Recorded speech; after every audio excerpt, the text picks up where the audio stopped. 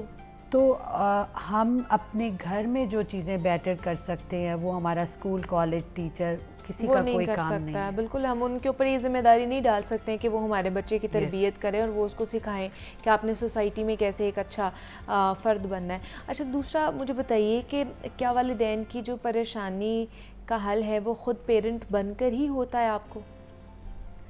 مجھے لگتا ہے کہ ہاں, جب ہم اس جگہ پر بیٹھتے ہیں نا تو ہمیں لگتا ہے کہ ہاں یہاں پہ کچھ ڈیفیکلٹیز ہیں.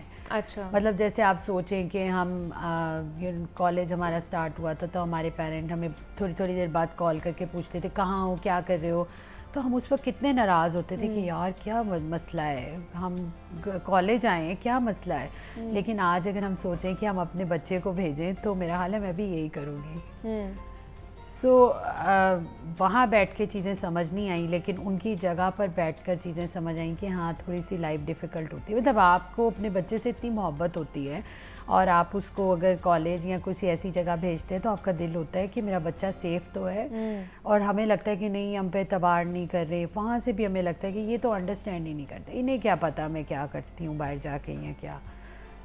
مجھے لگتا ہے کہ وہ پیرنٹ ٹھیک ہوتے ہیں. مطلب آپ دیکھیں نا کہ ہمارا بچہ ہو اور ہم اس کی پروٹیکشن نہ کریں. میں نے ایسے گھر بھی دیکھے ہیں جنہوں نے بچوں کی پرواہ نہیں کی اور ان کے بچے اس وقت ایکسٹریم ڈرگ ایڈکٹ, ان کی broken marriages, broken relation ships, suicidal history, border line personality, کیونکہ آپ کو کسی نے پروٹیکٹ نہیں کیا, کسی نے آپ کو پریونٹ نہیں کیا, آپ کے اوپر کسی نے کوئی مطلب آپ کو لک اپ نہیں کیا, تو پھر آپ کو جو لگا, جو دنیا نے سکھایا یا جیسے آپ کا دل کیا آپ نے کر لیا.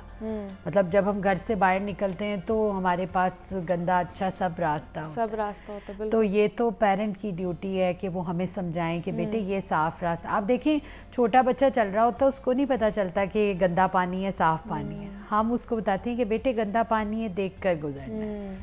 اکثر بچے جو ہوتے ہیں جو چھوٹے جیسے 5-6 ایئرس یا 10 ایئرس تک وہ گندے پانی کو صاف پانی سمجھ لیتے ہیں اور وہ گندے پانی والی سائڈ سے گزر جاتے ہیں کہ میں نے تو اس کو صاف سمجھا تھا, because they don't have that understand. یہ پیرنٹ نے دینی ہے. آپ اپنے بچے کو بالکل انڈر آبزرویشن رکھیں, لیکن اس کے ساتھ دوستی کریں, وہ آپ کو سب سچ بتائے. مطلب اگر آپ صرف یہ کریں گے کہ اچھا اس کے سیکیورٹی گارڈ بن کے اس کے اوپر چڑھ جائیں کہ اچھا کہاں جا رہے ہو, کیوں جا رہے ہو, کتنے بجے آؤ گے, تو اوبیسلی وہ جھوٹ بولے گا. اگر آپ اسے کہیں کہ اچھا بیٹے آج کیا کیا پلان ہے, کہاں جا رہے ہیں آپ, یونیورسٹی کے بعد آپ کا کوئی فرینڈ شپ, کوئی دیکھیے ہر بچہ چاہتا ہے دوستوں میں ملے, بیٹھے, جائے آئے. آپ کیسے اسٹاپ کر سکتے کہ نہیں تم نے آج نہیں ملنا, یا نہیں تمہیں ہوٹل میں نہیں جانا, نہیں کسی کے گھر جانے کی اجازت نہیں. آپ اپنی جتنی آپ کرنا چاہ رہے ہوتے ہیں کر لیا کریں, چیک اپ کر لیا کریں کہ اچھا ہوٹل میں بہتر رہے گا یا کسی کے گھر, مطلب پیرنٹ آپس میں مل کے دیکھ لیں, بجائے اس کے کہ آپ اپنے بچے کے اوپر اتنی سختی اور انفورسمنٹ کر رہے ہو دیٹ ہی ڈزنٹ لائک. ٹھیک ہے, تو وہ چیز پھر اس کو اوبیسلی خرابی کی طرف لے کر جائے گی. دا موسٹ امپورٹنٹ چیز جو مجھے لگتا ہے جنریشن گیپ کو سالو کرنا ہے, تو آپ اس بچے کی جگہ پر بیٹھ کے سوچیں کہ وہ کیا چاہ رہے ہیں, and try to answer in that way. لیکن صبا آج کل دیکھیں نا یوزیج بھی بہت بڑھ گیا نا, ایک تو فون کا, سوشل میڈیا کا, اس کی وجہ سے بھی تو بہت ساری اس طرح کے مس لیڈ ہیں جس کی طرف ہماری نئی والی جو جنریشن ہے, جو آنے والی جنریشن ہے, وہ سائٹ پر جاتی جا رہی ہے. تو اس میں کس طرح گائیڈ کیا جا سکتا ہے, پیرنٹس کس طرح گائیڈ کر سکتے ہیں اپنے بچوں کو؟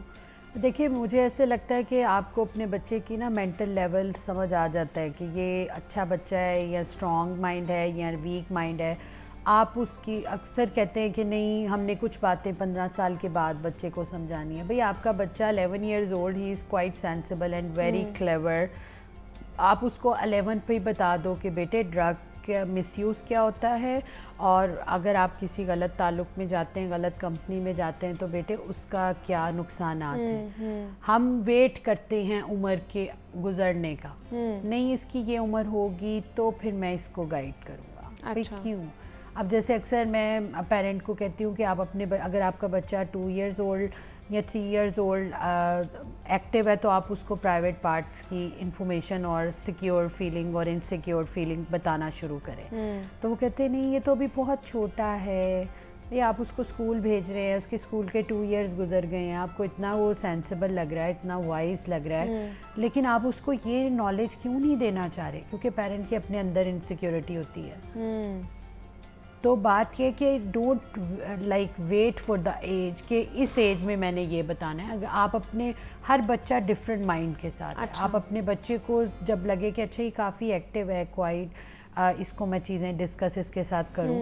ہم ویسے بھی تو پیرنٹ دیکھیں نا, چھوٹے سے بچے کو 1 year old کو اپنی لڑائیاں دکھا رہے ہوتے ہیں, سارے گھر کے تماشے ہمارے بچے دیکھ رہے ہوتے ہیں, اینڈ وی ڈونٹ بادر کہ اتنا چھوٹا سا بچہ دیکھ رہا ہے. لیکن جب بات آتی ہے کہ ان کی چیزوں, ان کے اوپر چیزیں چوائس کرنی یا ان کو بتانا, تو ہم پھر کہتے ہیں ایج کا ویٹ کرتے ہیں بیٹھ کے کہ ایج اس کی بڑی ہوگی, یہاں تک جائے گا. تو اچھا ایک نا ٹرانزیشن آتا ہے ایک سائیکل میں بھی, ہماری جتنی بھی لائف جرنی ہوتی ہے اس میں ایک ٹرانزیشن آتا ہے کہ آپ کے بچے نہیں ہوتے جب تک آپ اپنے پیرنٹس سے بہت محبت کر رہے ہوتے ہیں, آپ ان کے اوپر جان نچھاور بھی کر رہے ہوتے ہیں, وہ تو ساری زندگی ہوتا ہے, لیکن ایک بانڈنگ بڑی اچھی ہوتی ہے. جیسے ہی آپ کے بچے ہوتے ہیں تو آپ کی دلچسپی, آپ کا انٹرسٹ ان میں زیادہ ہونا شروع ہو جاتا ہے. ہاں یہ میرا خیال ہے کہ ہمارا پیرنٹ بھی انڈرسٹینڈ کر لیتا ہے کہ اچھا ہم بھی اس ایج پہ تھے تو ہم ایسے کرنے لگ گئے تھے. لیکن کچھ لوگ ہوتے ہیں وہ بڑے انسیکیور ہو جاتے ہیں کہ اچھا میری بیٹی تو بالکل چینج ہو گئی ہے, اس کے پاس بچے کے آگے, وہ ڈسٹرب پیرنٹ ہوتا ہے. اچھا جو پیرنٹ ریلیٹ نہیں کر پاتا نا, تو اس کا مطلب وہ ڈسٹرب ہے یا اس کی کوئی نیڈ اس ایج میں فلفل نہیں ہوئی. دیکھیے آپ اپنے پیرنٹس سے ہٹ کر اپنے بچے کو کوالٹی ٹائم دے رہے ہیں اور اس پہ اپنا ٹائم اسپینڈ کر رہے ہیں, تو اٹس مین کہ you feel happy when you are around somebody. صحیح, اس لیے آپ اپنے پیرنٹس سے تھوڑا ہٹ رہے ہیں. تو if somebody is not understanding this, تو it's mean he is disturbed. مطلب وہ ہر فیز آتا ہے نا آپ کی لائف کے اندر, تو اس کو آپ نے ایڈریس کرنا ہوتا ہے اور اس کو لے کر چلنا ہوتا ہے. تو آج ہم نے جنریشن گیپ کے پر بات کی ہے. صبا ہمارے ساتھ موجود تھی. Saba thank you so much for coming here. یہاں پہ بریک لیتے ہیں اور ملتے ہیں اس بریک کے بعد.